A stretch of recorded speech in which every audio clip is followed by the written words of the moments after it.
தம்முடைய இரக்கத்திற்காக காத்திருக்கிறவர்களுக்கு தயவு செய்கிற நல்ல கர்த்தருக்கு துதியும் கனமும் உண்டாகட்டும். இந்த நாள் ஜெபிக்க வேண்டிய வேத வசனம் யோபு 14ஆம் அதிகாரம் 14ஆம் வசனம். எனக்கு மாறுதல் வரும் என்று எனக்கு குறிக்கப்பட்ட போராட்டத்தின் நாளெல்லாம் நான் காத்திருக்கிறேன். துதிப்பதற்கு யோபு 8ஆம் அதிகாரம் 6ஆம் வசனம். சுத்தமும் செம்மையுமாய் இருந்தீரானால் அப்பொழுது அவர் உமக்காக விடித்து நீதி உள்ள உம்முடைய வாசஸ்தலத்தை சாம்போகமாக்குவார். பிரச்சனையும் போராட்டமும் நம்மள அதிகமா நெருக்கும் பொழுது எப்பதான் இதுக்கெல்லாம் ஒரு முடிவு வருமோன்னு நம்முடைய உள்ளம் ஏங்கும்.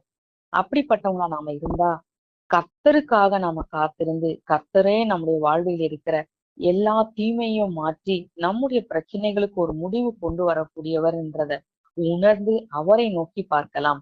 ஏன்னா கர்த்தருக்காக காத்திருக்கிறவர்களை ஒரு நாளும் அவர் வெறுமையாய் விடுகிற தேவன் அல்ல. எனவே சோர்ந்து போகாமல் கர்த்தருக்காக காத்திருக்கும்படிக்கு நாம் இன்று நம்மை ஒப்பு கொடுக்கலாம். துதிக்க வேண்டியது கர்த்தர் எதிர்பார்க்கிற நீதியும் பரிசுத்தமும் உண்மையும் நமக்குள் இருக்கும் பொழுது நிச்சயமாகவே நம்முடைய வாசஸ்தலத்தை கர்த்தர் ஆசீர்வதித்து அதை பாதுகாத்து அதிலே சமாதானத்தையும் சந்தோஷத்தையும் கட்டளையிடுவது உறுதி. எனவே நமக்கு இளைப்பாறுதலையும் சுகத்தையும் சமாதானத்தையும் தரவல்ல நல்ல கர்த்தரை மனதார நன்றியோடு ஸ்தோத்திரிக்கலாம்.